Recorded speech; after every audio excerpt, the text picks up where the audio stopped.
14 नवंबर children's day. सुने चाचा नेहरू की रोचक कहानियाँ। दोस्तों, आज आप सभी को मैं चाचा नेहरू की रोचक कहानियाँ सुनाने वाला हूँ। उनसे पहले आप सभी को इस बाल दिवस की ढेर सारी शुभकामनाएं। जैसा कि आप सभी जानते हैं कि 14 नवंबर 1889 को चाचा नेहरू का जन्म हुआ था।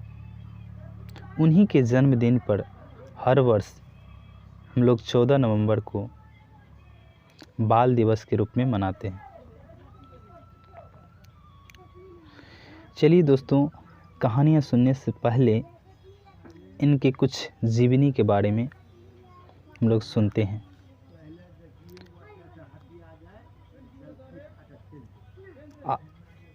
इन्होंने भारत के प्रथम प्रधानमंत्री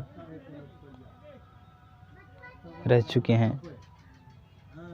ये आज़ाद भारत के प्रथम प्रधानमंत्री थे।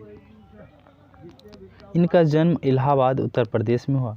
इनकी माता का नाम रूप रानी नेहरू एवं पिता का नाम मोतीलाल नेहरू। इनके पिता प्रसिद्ध बैरिस्टर व समाजसेवी थे।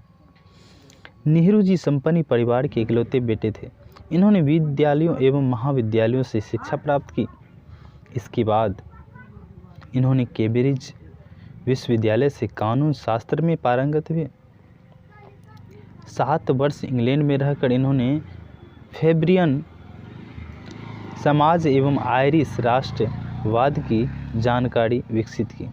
इन्हें बच्चे बहुत प्यार करते थे, प्यार से चाचा कहते थे। इन्हीं के जन्म दिवस पर हर वर्ष 14 नवंबर को बाल दिवस के रूप में मनाते हैं।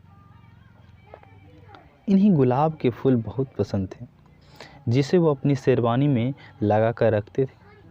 नेहरू जी ने डिस्कवरी ऑफ इंडिया के रचयिता के रूप में भी विख्यात रहे।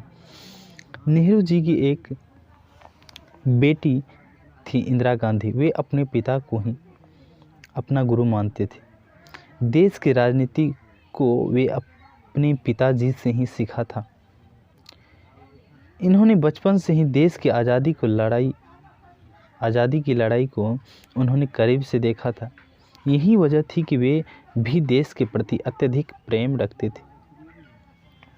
इंदिरा गांधी जी आज़ाद देश की प्रथम महिला प्रधानमंत्री बनी।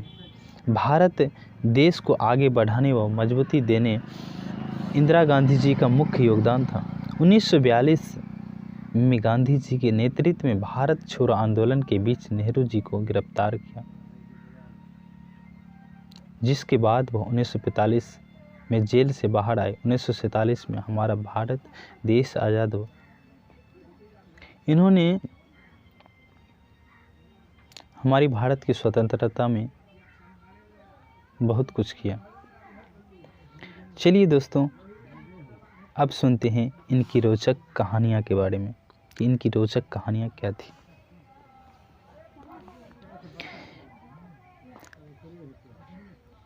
एक बार टेलीविज़न पर पंडित जी जब पहली बार आए, तब वहाँ पर उपस्थित एक वृद्ध जन ने उनसे पूछा, पंडित जी,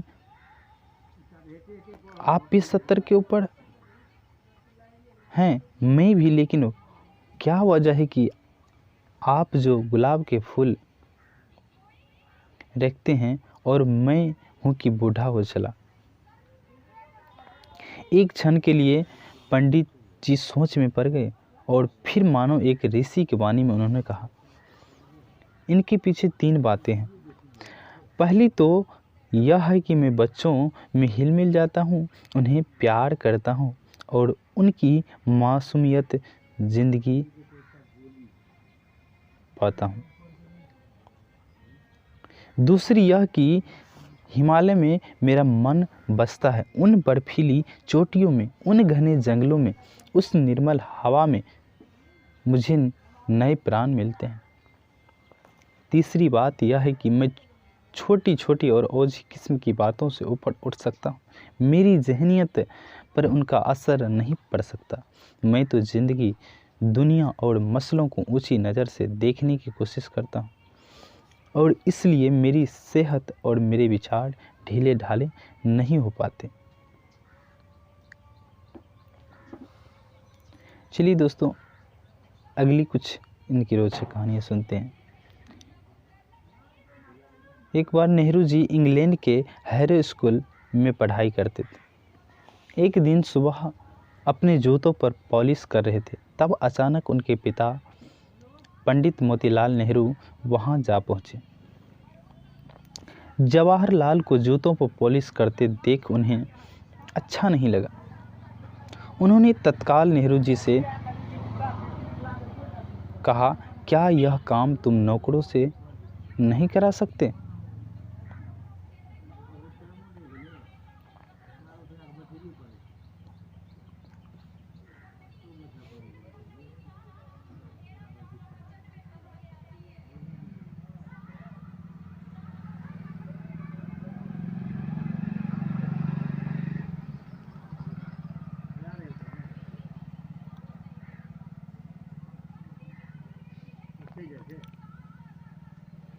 चलिए दोस्तों, अगली रोचक कहानियाँ सुनते हैं। बात उन दिनों की है जब पंडित जवाहरलाल नेहरू लखनऊ के सेंट्रल जेल में थे। लखनऊ सेंट्रल जेल में खाना तैयार होते ही मेज पर रख दिया जाता था। सभी सम्मिलित रूप से खाते थे। एक बार एक डाइनिंग टेबल पर एक साथ 7 आदमी खाने बैठे। 3 आदमी नेहरू जी की तरफ और 4 आदमी दूसरी तरफ। एक पंक्ति में नेहरू जी थे और दूसरी पंक्ति में चंद्र सिंह गढ़वाली। खाना खाते समय शक्कर की जरूरत पड़ी। बर्तन कुछ दूर था। चीनी का चंद्र सिंह ने सोचा, आलस्य करना ठीक नहीं, अपना ही हाथ जरा आगे बढ़ा दिया जाए।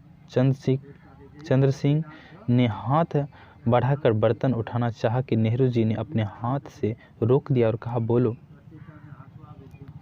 जवाहरलाल शुगर, बर्तन दो।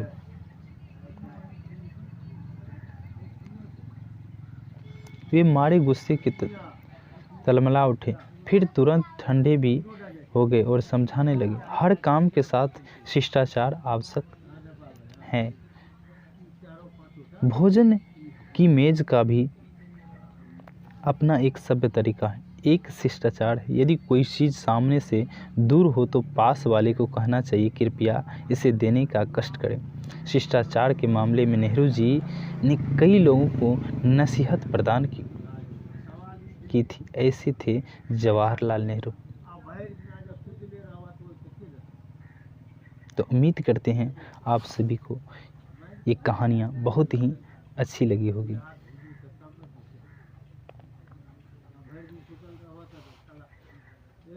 आज के लिए इतना ही, बस आप सभी को best of luck. Thank you.